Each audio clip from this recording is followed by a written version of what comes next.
Hello friends, welcome back to the channel. तो friends, आज की इस वीडियो में हम बात करेंगे न्यायपालिका के बारे में। ये टॉपिक हमारा 11th क्लास में भी आता है और कई सारी जगह पे यह टॉपिक आता है। ओके, गवर्नमेंट एग्जाम में भी न्यायपालिका के बारे में आ सकता है। ओके, तो सर्वोच्च न्यायालय, तो पहला है हमारा सर्वोच्च न्यायालय। ठीक है, तो भारत की न्यायिक व्यवस्था एक हरी और एकीकृत है, जिसके सर्वोच्च शिखर पर भारत का उच्चतम न्यायालय है। ठीक है, सर्वोच्च शिखर पर क्या है? भारत का उच्चतम न्यायालय। उच्चतम न्यायालय दिल्ली में स्थित है।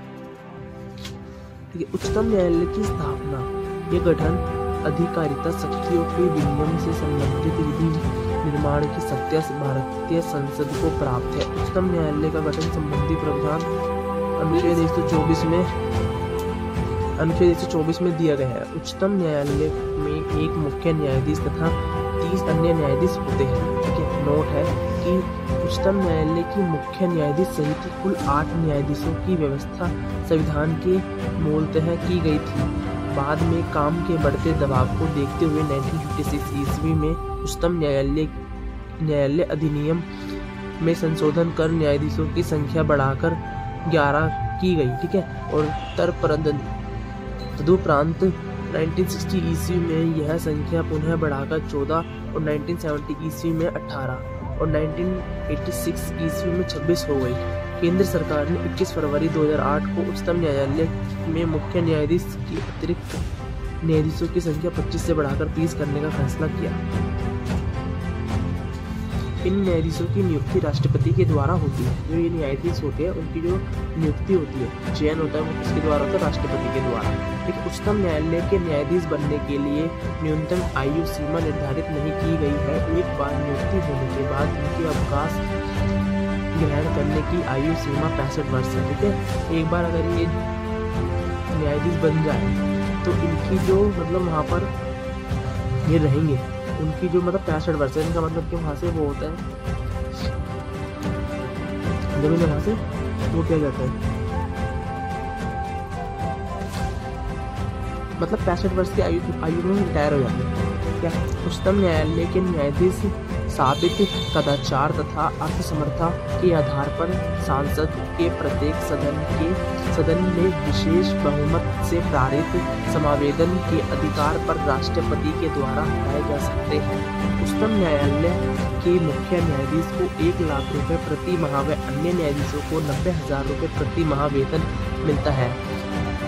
सबसे अधिक समय तक मुख्य न्यायाधीश के पद पर रहने वाले न्यायाधीश यशवंत विष्णु चंद्रचूड़ 22 फरवरी 1978, 11 जुलाई 1985, 2696 दिन रहे थे। ठीक है, सबसे कम समय का मुख्य न्यायाधीश के पद पर रहने वाले न्यायाधीश कमल नारायण सिंह 25 नवंबर 1991 से 12 दिसंबर 1991 तक 17 दिन थे। ठीक है, मतलब 17 दिन थे और ये 2696 दिन थे। ठीक है,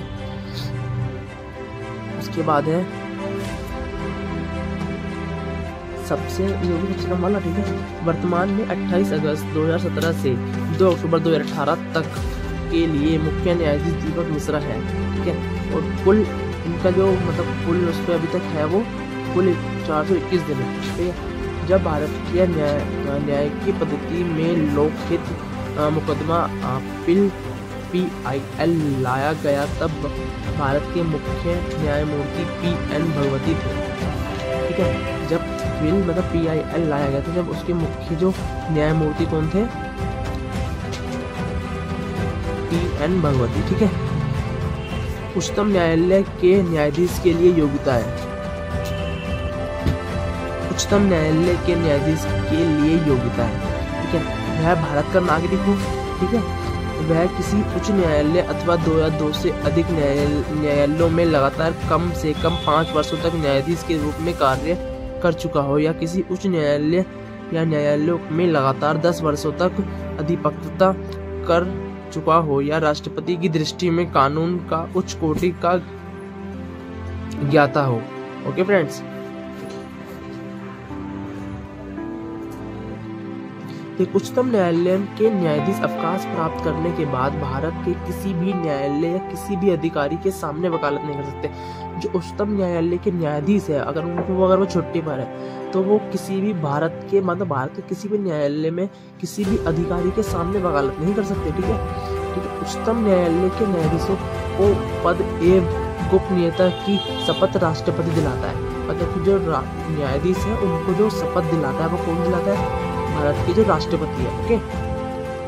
मुख्य न्यायाधीश राष्ट्रपति की पूर्व स्वीकृति लेकर दिल्ली के अतिरिक्त अन्य किसी भी स्थान पर सर्वोच्च न्यायालय की बैठकें बुला सकता है। अब तक हैदराबाद और श्रीनगर में इस प्रकार की बैठकें आयोजित हो चुकी है। ओके फ्रेंड्स, ये जो भी था कि भारत का नागरिक होना चाहिए, मतलब उच्च न्यायालय के न्यायाधीश के लिए योग्यता थी, एलिजिबिलिटी थी उनको एक उच्चतम न्यायालय का न्यायाधीश बनने के लिए। ओके।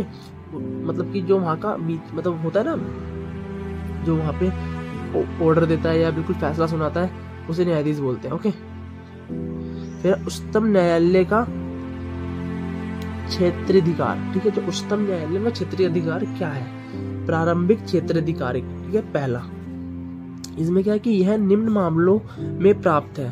ठीक है। पहला है कि भारत संघ तथा एक या एक से अधिक राज्यों के मध्य उत्पन्न विवादों में है।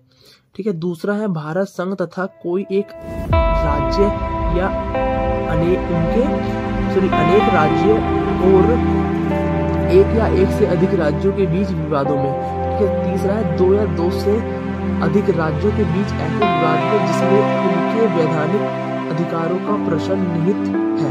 ठीक है। प्रारंभिक क्षेत्राधिकारी के अंतर्गत उच्चतम न्यायालय उसी विवाद को निर्णय के लिए स्वीकार करेगा जिसमें किसी तथ्य या विधि का प्रश्न शामिल है। ठीक है। फिर हमारा क्षेत्राधिकार। देश का सबसे बड़ा अपील न्यायालय उच्चतम न्यायालय है। ठीक है। इसमें इसे भारत के सभी उच्च न्यायालयों के निर्णयों के विरुद्ध अपील सुनाने का अधिकार है। मतलब ये जितनी भी अपील आती है तो उच्चतम न्यायालय उसको ना किसी के विरुद्ध भी अपील सुना सकता है निर्णयों के विरुद्ध। इसके अंतर्गत 3 प्रकार के प्रकरण आते हैं। पहला है संवैधानिक, दूसरा है दीवानी और तीसरा है फौजदारी।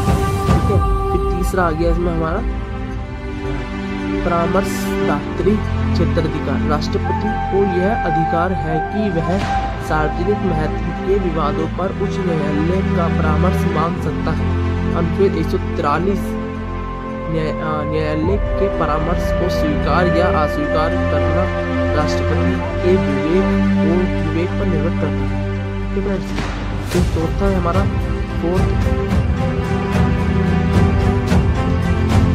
संविधान के अनुच्छेद 137 के अनुसार सर्वोच्च न्यायालय को यह अधिकार प्राप्त है कि यह स्वयं द्वारा दिए गए आदेश या निर्णय पर विचार कर सके तथा आदि उचित समझे और उसमें आवश्यक परिवर्तन कर सकते हैं। अभिलेख न्यायालय।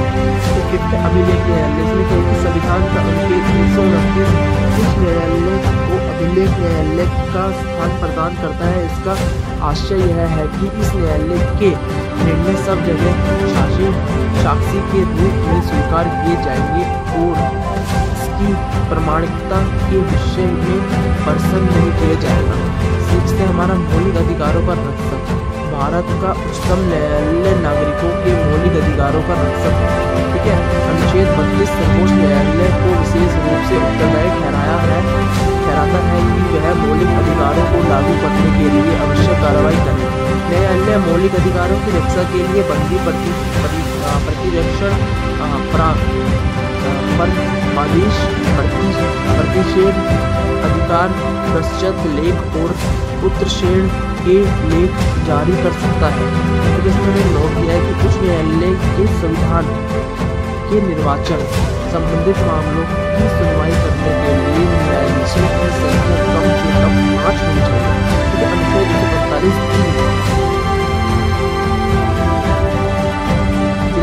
उच्च न्यायालय में क्या है कि संविधान के अनुसार प्रत्येक राज्य के लिए एक उच्च न्यायालय होगा। अनुच्छेद 214 लेकिन सांसद विधि द्वारा 2 या 2 से अधिक राज्यों और किसी संघ संघ राज्य क्षेत्र के लिए एक ही उच्च न्यायालय स्थापित कर सकती है। अनुच्छेद 231 वर्तमान में पंजाब एवं हरियाणा, आसाम, नागालैंड, मिजोरम तथा अरुणाचल प्रदेश, महाराष्ट्र, गोवा, दादर और नागर हवेली और दमन व दीव और पश्चिम बंगाल, अंडमान निकोबार द्वीप समूह आदि के लिए एक ही उच्च न्यायालय है। वर्तमान में भारत में 24 उच्च न्यायालय हैं। केंद्र शासित प्रदेशों से केवल दिल्ली में उच्च न्यायालय है। प्रत्येक उच्च न्यायालय का गठन एक मुख्य न्यायाधीश तथा अन्य न्यायाधीशों से मिलाकर किया जाता है। उनकी नियुक्ति राष्ट्रपति के द्वारा होती है। अनुच्छेद 217 विभिन्न अन्य न्यायालयों में न्यायाधीशों की संख्या अलग अलग होती है। तो उच्च न्यायालय की योग्यता, जो उच्च न्यायालय के न्यायाधीश उनकी योग्यता करते हैं। तो पहला कि वो भारत का नागरिक होना चाहिए, जैसे हमारा उच्चतम न्यायालय में, तो ऐसे इसमें कि भारत का नागरिक होना चाहिए। उसे कम से कम 10 वर्ष तक न्यायिक पद धारण कर चुका हो अथवा किसी उच्च न्यायालय में या किसी एक से अधिक उच्च न्यायालयों में लगातार 10 वर्षों तक अधिकत्व रहा हो। ठीक है। फिर है उच्च न्यायालय के न्यायाधीश को उस राज्य जिसमें उच्च न्यायालय स्थित है का राज्यपाल उसके पद की शपथ दिलाता है। उसके जो उच्च न्यायालय का न्यायाधीश बनने के लिए उसकी जो शपथ होती है उसको कौन दिलाता है? वो दिलाता है उस राज्य का राज्यपाल, जिस राज्य में उच्च न्यायालय में स्थापित लोक अदालत। ठीक है। लोक अदालत क्या होती है? लोक अदालत कानूनी विवादों में समझौते के लिए वैधानिक मंच है। ठीक है। जो लोक अदालत है वो कानूनी विवादों के समझौते के लिए विधिक सेवा प्राधिकरण अधिनियम 1987 संशोधन के द्वारा लोक उपयोगी सेवा के विभागों के संबंध में मुकदमेबाजी, पूर्व सुलह और निर्धारण के लिए स्थायी लोक अदालतों की स्थापना के लिए प्रावधान करता है। ठीक है। ऐसे फौजदार विवादों को छोड़कर जिनमें समझौता नहीं किया जा सकता, दीवानी, फौजदार, राष्ट्रीय अदालतों से लंबित सभी कानूनी विवाद मैत्रीपूर्ण समझौते के लिए लोक अदालत में लाए जा सकते हैं। कानूनी विवादों को लोक अदालत मुकदमा दायर होने से पूर्व भी अपने यहाँ स्वीकार कर सकती है। लोक अदालत के निर्णय अन्य किसी दीवानी न्यायालय के समान ही दोनों पक्षों पर लागू होते हैं। यह निर्णय अंतिम होते हैं। लोक अदालतों द्वारा दिए गए निर्णय के विरुद्ध अपील नहीं की जा सकती। ठीक है। तो लोक अदालत उनके द्वारा जो दिए गए निर्णय है उनके विरुद्ध अपील नहीं की जाती। देश के लगभग सभी जिलों में स्थायी लोक अदालत स्थापित की गई है। लोक अदालत 5 लाख रुपए तक के दावे पर विचार कर सकती है। Okay friends. फिर हमारी उपभोक्ता संरक्षण, इसमें क्या है? भारत सरकार ने उपभोक्ताओं के संरक्षण के लिए उपभोक्ता संरक्षण अधिनियम 1986 पारित किया। क्योंकि उपभोक्ता समस्याओं के निपटारे के लिए जिला स्तर पर जिला फोरम,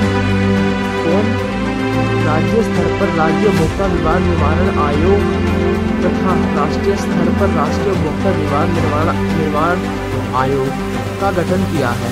जिला फोरम 20 लाख तक के मामलों की राज्य उपभोक्ता विवाद निवारण आयोग 20 लाख से 1 करोड़ तक के मामलों की राष्ट्रीय उपभोक्ता विवाद निवारण आयोग 1 करोड़ से अधिक कीमत वाले मामलों की सुनवाई करता है।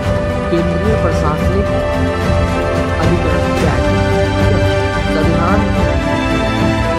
संविधान के अनुच्छेद 323 के प्रावधानों से केंद्रीय प्रशासनिक अधिकरण कैट का गठन 1985 में प्रशासनिक अधिकरण अधिनियम 1985 के तहत किया गया।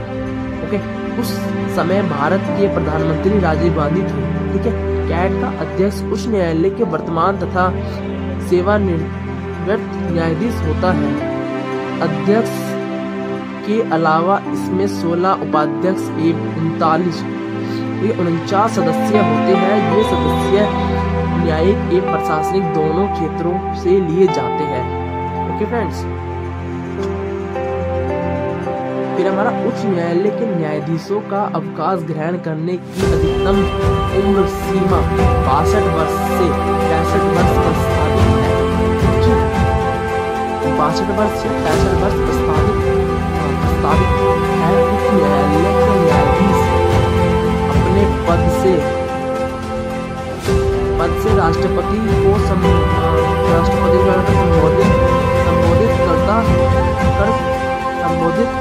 कर कभी भी त्याग पत्र दे सकता है।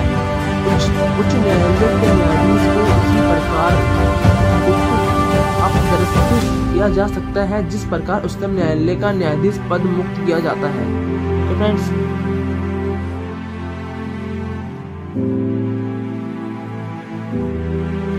फिर हमारा जिस व्यक्ति ने उच्च न्यायालय के स्थायी न्यायाधीश के रूप में कार्य किया है वह उस न्यायालय में वकालत नहीं कर सकता, किंतु वह किसी दूसरे न्यायालय में अथवा उच्च न्यायालय में वकालत कर सकता है। ओके फ्रेंड्स, आज के लिए इतना ही। मिलते हैं नेक्स्ट वीडियो में।